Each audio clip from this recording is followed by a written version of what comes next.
What's up guys, I'm Drew Binsky, and in this video I'm going to show you what $10 or 174 Moldovan loot can get you on the streets of Chisinau. Let's do it! Babe, where are we? Moldova. It's the greatest country in the world. Oh. Mulțumesc, spasiba. Do you want to go to the Moldova? Welcome to Moldova, Europe's least visited country, but don't let that fool you. Tucked between Romania and Ukraine, Moldova offers some of the best-kept secrets in Europe. It gained independence from the Soviet Union in 1991, and while pretty small, it has a rich history and unique culture influenced by both Eastern Europe and the former Soviet Union, which is present-day Russia. It really feels like I've stepped back into the Soviet Union. Moldova is also home to the breakaway region of Transnistria, a self-declared republic with its own currency and government, but lacks international recognition. The coolest part about the money in Transnistria are the coins. These are literally made of plastic. Look. I came here with my wife Deanna, and we are so excited to explore this off-the-beaten-path destination. Last time I was in Moldova was a month before we met. This is awesome. Just in the middle of nowhere. Now we're married. Years ago. Yeah. It's actually quite nice this time of the year because the trees are changing colors. And it's amazing, really. This cathedral is what I remember here. It's really nice. You have a beautiful church right in the middle of the park here. There's not a whole lot going on in this city. I mean, it's beautiful, it's charming, especially around this park, but it's not like there's a whole lot of excitement compared to other cities in Europe. But I kind of like it that way. I kind of like that it's not so flashy. Even though it's kind of a boring city, there's still like street vendors selling all kinds of things on the side of the road, like flowers. I want to buy the passport kids. Why not? How much? 50. It's okay, it's okay. Thank you. Spasiba. We just got a passport kit from these grandmas. It's actually kind of cool. It looks like the old Soviet passport. Can I see it? Yeah. Like most cities in Europe, there are cafes everywhere, and the coffee quality is good. So we're gonna sit down, have a cup of coffee. Davidan. 2 cappuccinos. 2 cappuccinos. 1 for me, 1 for my beautiful wife. Gracias. My beautiful wife. Try it.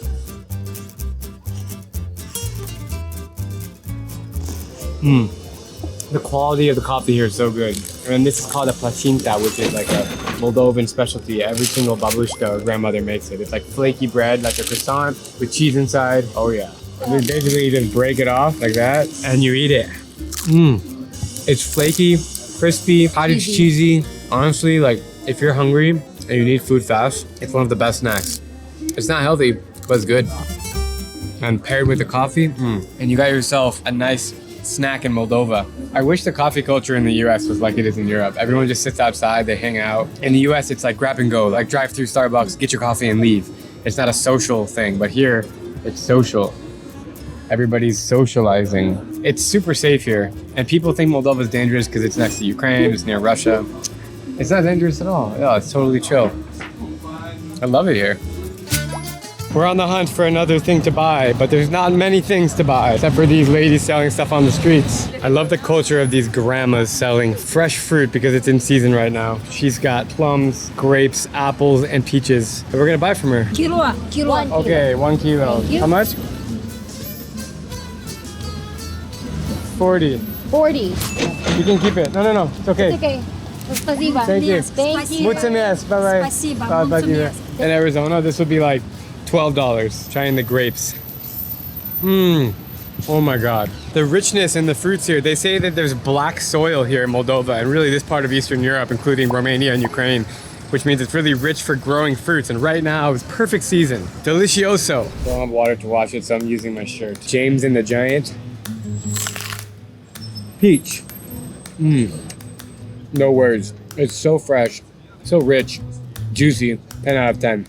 In total, I got a passport case, 2 coffees, 1 placenta, and some fruit for $9.29. But this trip is not over yet. Now we are heading to that breakaway country I told you about called Transnistria. Let's see what $10 can get me in a nation that literally doesn't exist. Okay, so we're going to an old Soviet buffet, and it's just as it was in the Soviet Union. Grandmothers make all the food, they put it out in buffet style, and you just take what you want, and it's very cheap and healthy. Perfect. Cool, man. Are you hungry? Yes. This entire cafe is filled with like relics and touches of history. Like this radio with this sewing machine. I actually met tourists here. They're from Latvia. You guys enjoying? Yeah, we are enjoying this because this is actually part of our past, but we are really happy that it's behind us. That's a really good point. Yeah. How do you feel? The same way. It's like a bit. It gives you a weird feeling? Yeah, Like yeah. when your parents grew up, they were going to places like this. Because we saw it all in school and everything. Yeah. We lived this, but now we are happy that we are out of this. Going through the buffet here, which feels like Russian grandma serving me food. Chicken. Yeah. This one. And that. Yes.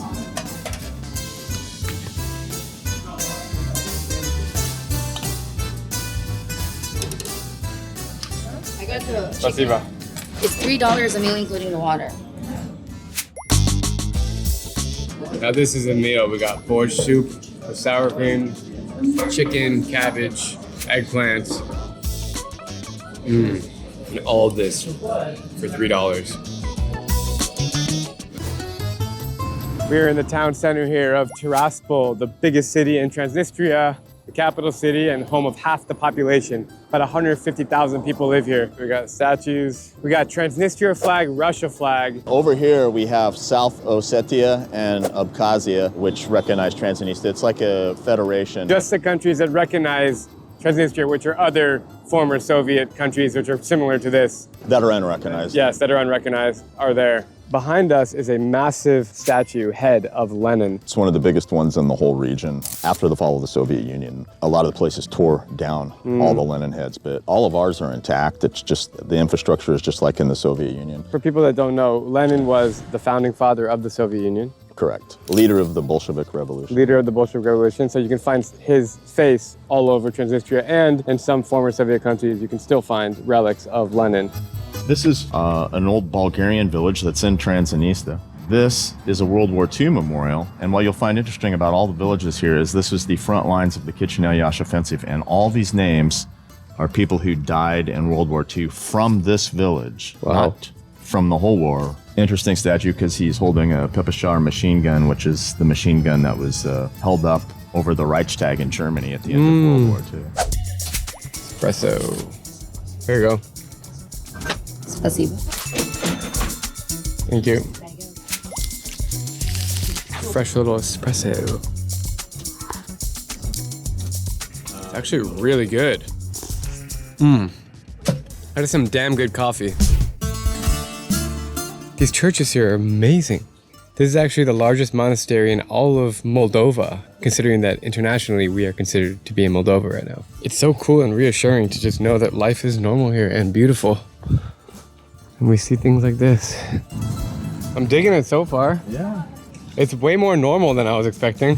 For lack of a better word, it's just like a normal place. It's so peaceful. Yeah. That's one of the first things people say is how peaceful it is. Right. And for example, I haven't seen a street fight in 16 years or a bar fight in 16 years. That's incredible. You can go to Liverpool and bar fight, street fights every night. Exactly. You know, nothing here. So this bank here, you only have a local card. Yeah. And it's not on the Swift code system, so Yeah. you can't use it anywhere outside of Transnistria. Wow. So that's why you need to bring cash here when you come. Right. But if there is an emergency, we've had people here who had an emergency, ran out of money. Sure. They went to a disco all night or something. Sure. And we can take them to a village directly across the border, and there's a bankomat there. Okay, so you can figure it. You always can figure we it out. always figure it out. We tried Russian kvass. What is it? It's a Russian kvass. Let's try it. Thank you. It's a Russian drink. You actually like it?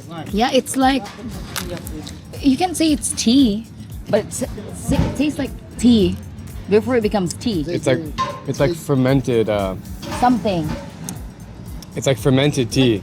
It tastes like beer, but not beer. Yeah, it's beer, but not beer. But not beer. Fake beer. Pulled over in a little roadside shop here, which looks like a castle. And I've heard they have the cheapest vodka in the world here. Let's see if we can find some. Yeah, no, look at the chips here. All Russian. Well, they have Snickers and Twix. Duh. Oh, it's freezing cold. Just got this ice cold bottle of vodka for $1.30. The cheapest vodka in the world. We're gonna give it a go.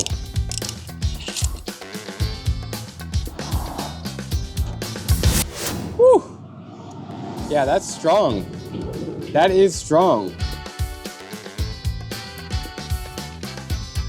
Oh, that is so strong. We found some boulevard here before it gets dark, and it is wildly chill. Everyone's just hanging out, they're going shopping, young kids with their friends. I came to Transnistria not knowing what I would really experience, but all I gotta say is, man, this place is cool. Like, I wanna come back here and hang out, and I'm not just saying that. It's a really, really nice place. Like, safe, clean, friendly people. If you wanna chill for a bit, this is a great place to do it. We just got all this food for like $5. Transnistrian food. This is so good. Is it? Sarap. In total, I got some lunch, 1 coffee, 1 beer, 1 bottle of vodka, 1 pizza, and 1 dessert for $9.70. This is without a doubt the strangest country in Europe, and I'm glad that you were here to witness this story. Thanks so much for watching, and I'll see you next week.